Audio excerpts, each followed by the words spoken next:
Good morning and welcome to Meet a Missioner Monday. I am your host, Karen Bortvet-Estrada, and as always, am thrilled to be sharing this space with you this morning. We started Meet a Missioner Monday about 4 months ago with the intent in creating space to check in on our neighbors, our brothers and sisters around the world, and see how they were doing in this time of pandemic. As we enter into about the 5th month that we have been struggling as a globe to deal with the effects of COVID-19, I just want to take a moment for us to pause and to just say a prayer for all those who have been impacted by the pandemic in so many different ways. And to remember those especially who have entered prayers and intentions in our Maryknoll Missioners Prayer Chapel. And because we are interviewing a teacher today, to remember all of the teachers, the educators, and those who are working with children around the world and figuring out what that looks like in these times. So if you will just join me in a communal breath. We send out prayers for our world, prayers for solutions, for healing, for strength as we face all that is to come. Thank you for joining me in that. As always with Meet a Missioner Monday, we encourage you to take a moment to check in. If you're new to Meet a Missioner Monday, if you've been here every week, let us know where you're watching from, where our community is coming from this morning. Feel free to put that in the chat box, as well as any questions you have for our guest. Depending on the device you're watching on, the chat box is either below this video or it should be off to the left hand or the right hand side on your screen. So let us know where you're watching from and send us any questions. Today, I am delighted to welcome our Maryknoll missioner, Loyce Veryser from Tanzania. Loyce has been a missioner with Maryknoll for just 2 years, but really her whole life has been in mission. She spent the last 16 years working as a teacher in Tanzania in a government school. She was born and raised in Tanzania and now serves as a Maryknoll missioner along with her husband, Steve, and their 3 children. So welcome, Loyce. Thank you so much for being with us today.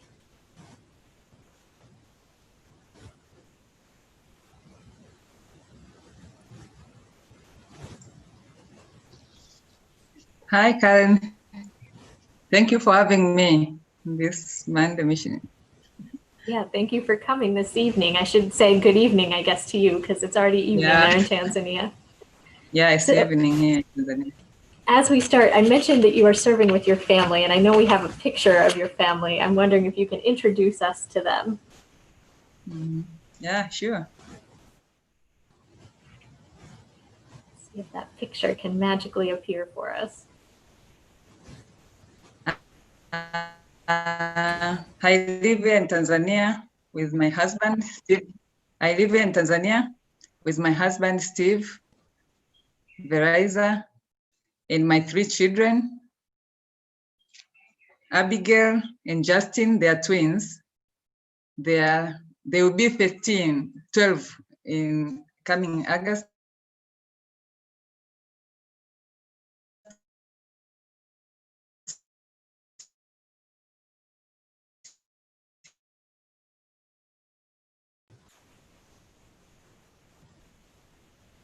Loyce, I think we've lost your sound. We heard that the twins will be 15. Happy birthday to them coming in August. 15th. They have that little girl. They'll be 12 in coming August.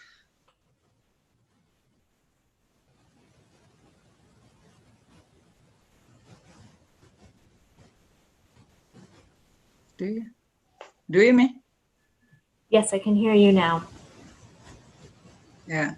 Claire will be 9, and she'll be next semester. She'll be in 5th grade, and the twins, they'll be in 7th grade. So we all are here in mission in Tanzania, Mwanza. Great picture of all of you guys. You have a beautiful family. Thank you. So as we get started, I'm wondering if you could tell us about someone who has really inspired you in your time in mission as an educator. Okay. That's a nice question. I would love to share the story of my students. There were 2 brothers who were my students like couple years ago. They were coming from a very, very poor family, and their dad,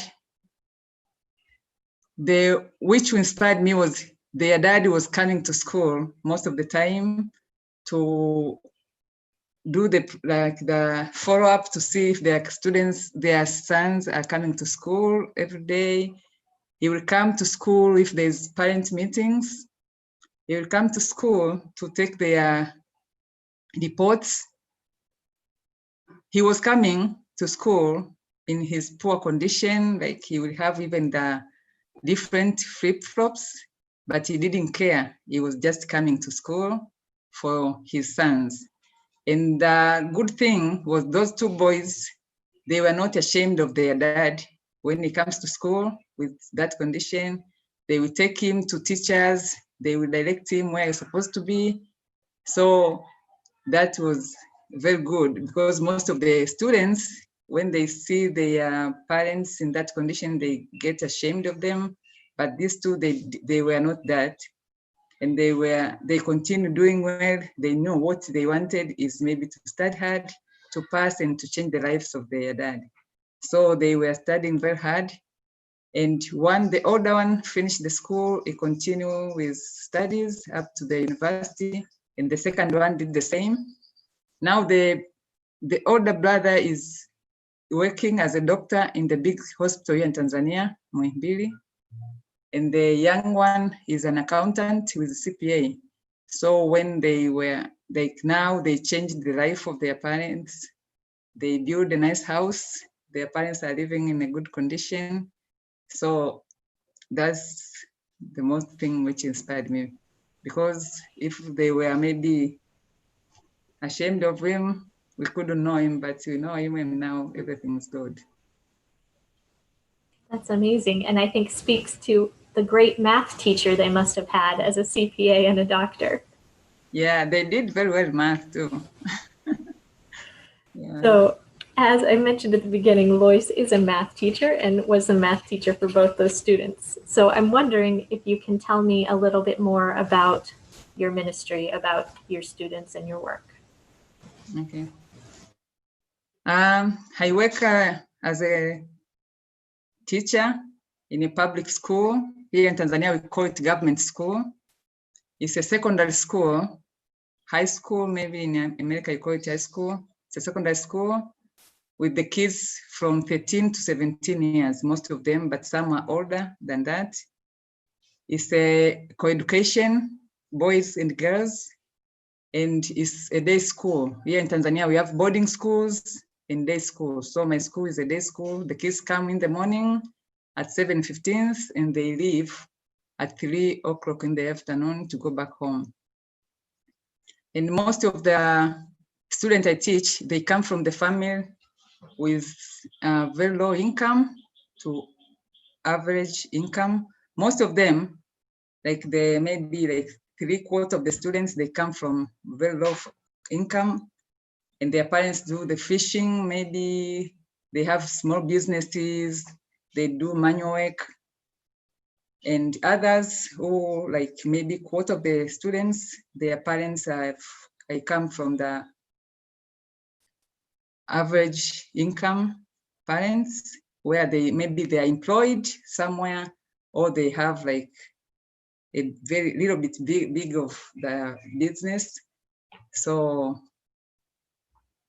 yeah, that's my school. That's my school there at the assembly, and most of the students are those. Yeah.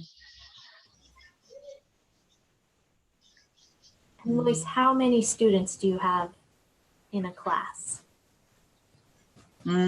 At my school, the average class from 60 to 70 students.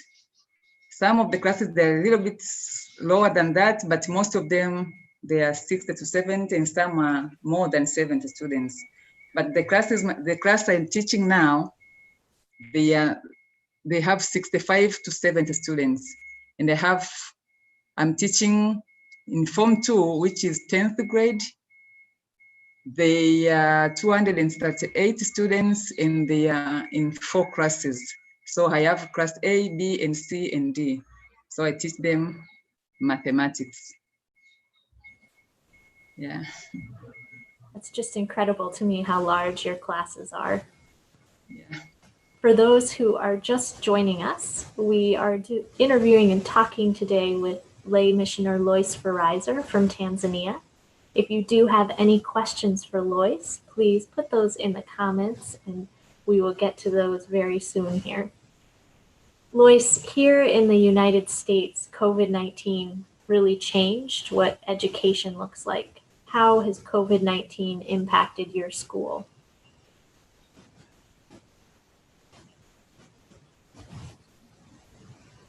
The COVID-19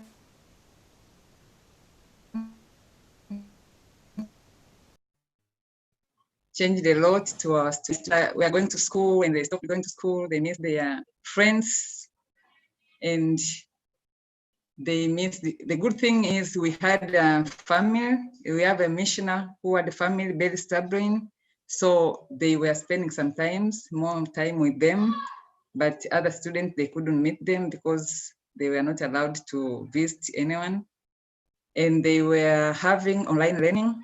So all the time at home, we were like encouraging them, assisting them, learning, because when they're learning at home, we are just learning with them because all the time we are with them doing online learning. On the side of my students, on my ministry, when we closed the school, it was sudden, like we got an announcement that we are closing the school. So we didn't prepare anything. The students went home. And as you know, most of the students come from the family with low income, so they don't have laptops, they don't have Android phones. So we didn't prepare anything. We thought maybe it will be for a short time. So they stayed home for 1 month without learning, without any questions, without any exercises. And at home also, because the parents were happy to have them because they were helping the work at home. They were helping doing some businesses with their parents. So they didn't have any time to study. So after 3 months of the break from the COVID-19, they came back to school on 29th of June. Now we are like starting afresh because the things we taught before we closed the school, they have forgotten everything. So now we are like helping them to do revisions, helping them to remember everything because they didn't study. Even if you ask them, they say, we are not studying. We were just helping our parents to do this and that.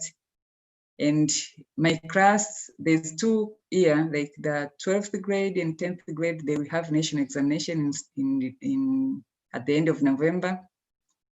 And they have to pass in order to go for further, like to the other class. They have to pass those national examinations.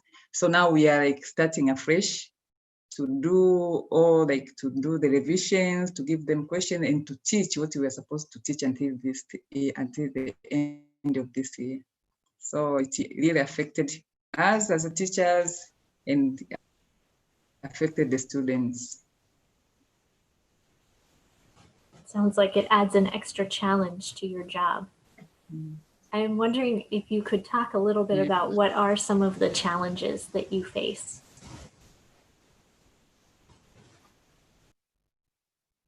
Okay.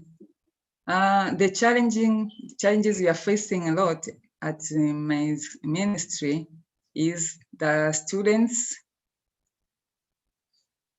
they don't come to school often because sometimes they'll say, oh, maybe I stayed at home to take care of my siblings because my mom was not here, or my dad was not here, or my grandmother was going somewhere.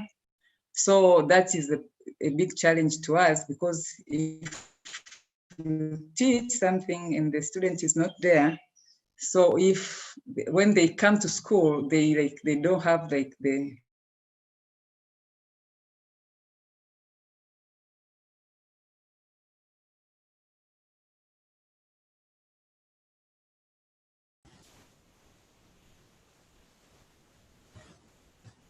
Loyce, I think we've lost your sound.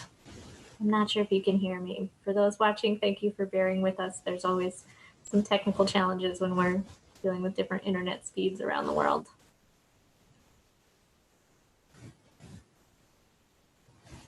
As we're waiting for Loyce's sound to come back, I will just put another reminder out there if you do have any questions for Loyce about her ministry, working in Tanzania, working in the schools, working as a missioner with her family. Please be sure to put those in the comments and we will get to them. It looks like Loyce has been disconnected, but if you'll just bear with us, hopefully she will be back with us soon.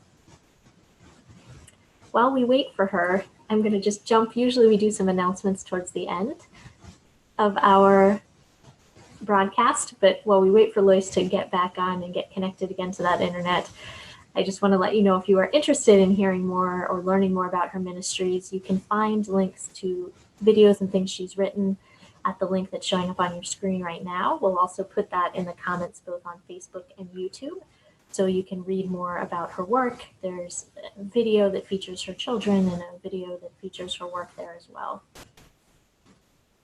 We also want to let you know about a few other upcoming events that I'll share with you while we wait for Loyce to return. If you have been watching our Meet a Missioner Mondays over the past 4 months, you probably heard from one of these missioners that's now on your screen. We would greatly appreciate your feedback. There's a link to that survey on your screen, and we'll put that in the comments. So if you can, take a moment after the broadcast and give us some feedback on why you watch Meet a Missioner Monday, what you've enjoyed, who you've appreciated hearing from. That will be very helpful to us as we prepare for the fall and our next interviews. Also, we want to let you know about a workshop being hosted by the Maryknoll Fathers and Brothers. They have also been checking in with their missioners around the world and will be doing a check-in and hearing from one of my colleagues that I worked with when I was in Cambodia, Father Kevin Conroy. He runs a very impressive project called the Maryknoll Mental Health Program there in Cambodia. It does all kinds of different outreach to those struggling with different mental health concerns and behavioral health needs. So if you're looking for another way to hear from a missioner, check out that webinar, which is coming up on August 5th. The link to register is on your screen, and we will also put it in the comments. Just looking to see if Loyce has been able to reconnect. I think we have her back with us. Loyce, can you hear us? Yes, I'm sorry, the internet. No worries, we completely understand. Internet is different around the world and can be a challenge. So you were talking about the challenge of students coming to school, I believe is where we lost you. Yeah, so yeah, I was talking about the way they are sitting in the classrooms. There's a shortage of desks, so they can sit maybe 2 girls or 2 students in 2 chairs, 3 students in 2 chairs, or 2 students in 1 chair. So to go around to see, like to attend one individual student is so difficult for me. So that's a big challenge also. Another one is the books. We don't have enough books for every student. So they depend on what I write on the chalkboard when I'm teaching. They have to read. I have to give them the questions by writing on the chalkboard. So they will do the questions and they have to read the notes I write on the chalkboard. Those are the challenges we are facing at our public schools here in Tanzania. We have one question that has come in from Susan Nagley. She is wondering if there has been an increase in pregnancies with the girls being out of school and if girls have special challenges that they face there in Tanzania.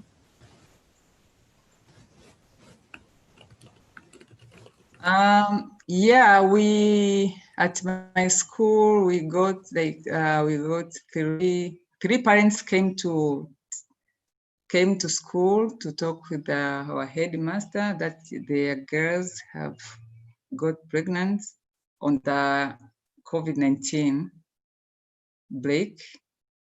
So there is those 3 girls, and the and the law in Tanzania, if a girl is pregnant, she has to be expelled from the school. So those 3 girls will not return to school, on the public school.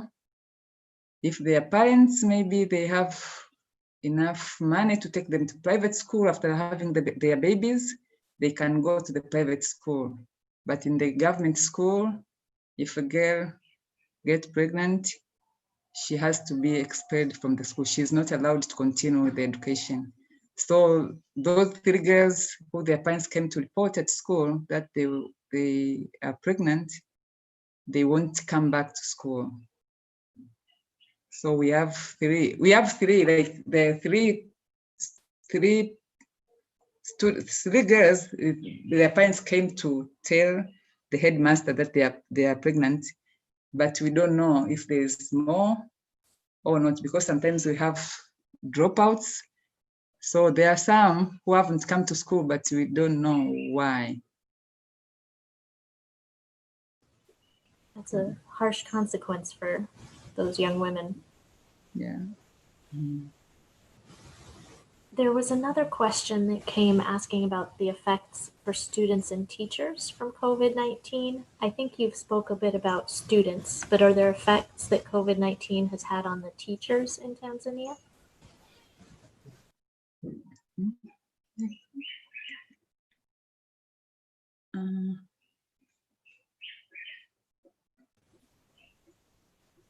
So with schools closed for COVID-19, are teachers, do teachers still get paid when the school is closed? Oh, okay. At our school, because it's a public school, we are employed by the government. All the teachers were paid, like we were continuing paid by the government. But there are private schools where the salaries depend on the school fees, and most of the parents didn't pay the school fees because the students were not going to school. So those teachers, they were not paid because they are being paid by the school. But all the teachers who are teaching in the government school will continue being paid, and the president said he was going to continue paying us until when we will open the school. So all the teachers were lucky in the public school, they were paid, but the private school, some of them were not paid, or they were paid half of the salary because their money depends on the school fees, and my parents are not paying the school fees. Wow. We have a very specific question that came in. Someone noticed how large your classroom was, and you have students sitting so close together. How do you make sure students can see the board? And does the school help to do eye exams in case someone is like me and they need their glasses to be able to see? Okay, thank you for the nice question. It depends of the height of the handwriting. Like mine, when I'm writing, I know sometimes it's small, so I can write some, maybe like 2 lines, and I go at the back of the classroom to see. If I can see, I will see, maybe the students see. We don't have students who have, excuse me, we don't have students who have problems. We have only one boy. I didn't, because we are not doing the high screen for the students, but when I was teaching, I was seeing him following me. Like when I write, he would come close to me, and other teachers, he was doing the same. So we were like asking, what's wrong with this boy? And we find out he couldn't see from far. So we come close to the board so that he will see. So he was like, he had a severe short-sighted, and he lives with his grandfather. So his grandfather never took him to the hospital for checkup or anything. So we decided, like, what should we do as teachers? We decided to take him to the hospital for checkup, and we went with him. I went with him to the doctor, and he was examined, and they said he needed glasses, just glasses. And the glasses will cost maybe like 100 $100. So I came back, I tell the teachers, we decided to do the contribution for that boy.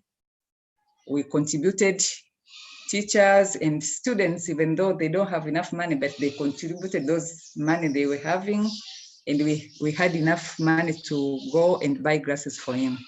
So that was the one who had like a big problems. He couldn't see far, but most of the students, they could see. They sit at the back and they write. They follow us writing. If they don't finish, maybe when we are writing and rubbing the board, they can take the exercise from their friends and copy what they didn't finish writing. That's what we do. I think it shows how teachers, they're just like everywhere, oftentimes do things for their students that is not a part of their job, just so they can learn. Another question, you work as a Catholic missioner in a government school. How do you use your Catholic faith in your job there? Yeah, working in the government school here in Tanzania, we believe like the government doesn't have a religion, so it works for everyone. But the people who are in the government school, they have their religions. So as a Catholic teacher, and most like half of the students at my school, they are Catholic. So what I do with other teachers, I used to be a guardian for the Catholic students, but now because I have a lot of things to do, there's another teacher who is taking care of them. So what you have to do is maybe to make sure the students attend the religious classes. We have religion periods like once every week. So we have to make sure they attend the religion. If there is some, maybe you have a student who is sick at home, they need a priest. Our school is close to the priest house. It's called SMA, Society Mission of Africa. So we can organize ourselves and go there, ask a priest to go to the house to see the students, maybe if they need a priest, if they are very sick, or we need like the Ash Wednesday, because on Ash Wednesday we go to school. So the priests come to our school to have a mass with our students. So we do that things like working, like teaching, also teaching the religious. We can go to the church and ask to get a catechist. I don't know if it's English catechist. And they come to teach religious at our school. So that's how we work with them. That's great. For those who might just be joining us, we're talking today with Loyce Veryser, who is a Maryknoll lay missioner working in Tanzania. She works at a government school as a math teacher. If you have any questions for her, please put those in the comments. Loyce, we talked a lot about some challenges. What gives you hope in your ministry? Okay, that's good questions. What gives me hope? We start with my family, with my children. I can see the way they interact with other children. They interact with everyone. Like they don't care if maybe this is like maybe poor, or whenever like the children come, they want to talk with them, they will talk with them, they will play with them. So that gives me hope. And one day we had to, Anne and Sam, they had a workshop at Mabatin with moms with their children who have disabilities, and they asked us to go and babysit those children. So we went with our children. I went with mine and Steve, and George and Anne Starbrain, they went with their children. The way they were interacting with those children, it was giving us hope, like they can work with anyone. instead of their differences, like those, they were young children, they need help. They couldn't, maybe some of them, they couldn't walk, but they were attending them, they were praying with them. That was very good for us. On the side of my ministry, what gives me hope is to see my students excel in different fields. They study in very challenging environment with shortage or limited of resources, but they struggle. And then when they pass, you can find, I have a lot of students for 16 years. I have a lot of students who are teachers. I have a lot of students who are doctors. I have a lot of students who are accountants and doing businesses. They have their own business. And I have students who got married, like they were both students, my students, and they got married, so they made family. That gives me hope. So, yeah. I think it says that in the Bible too, right? We're supposed to look to the children. Sounds like they are what give you your most hope. Just want to double check and make sure I haven't missed any questions. Thank you, Loyce, for taking the time to speak with us today. I really appreciate it, and I think we've all learned a lot from you. Blessings in your ongoing ministry. Okay, thank you. For those watching, as we mentioned, if you do want to learn more about Loyce's ministry, there's a link to that. Also, Loyce mentioned some of those challenges and needs that her ministry has. If you'd like to support her ministry, there's a link to her ministry account on her profile, and you can make a financial donation to support her ministry there. We gave you all the announcements while we were working through our tech challenges, so we'll just go to one final announcement. We hope you'll join us next week on Meet a Missioner Monday. We will be traveling to Haiti to talk with Jill Foster, who is one of our newer missioners that arrived in Haiti right about the time the pandemic started. So she's had some additional challenges in her transition, but has found many great ways to engage and to support the communities there in Haiti. So we hope that you will join us for that. Thanks to Loyce, thanks for all of you, and until next time, please be well, stay safe, and peace be with you.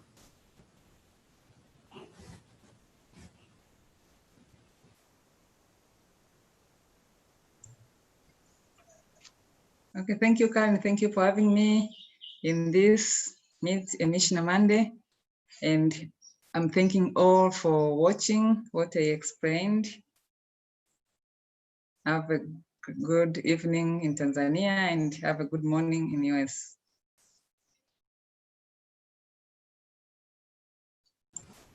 Thank you, Loyce. We'll see you all next week.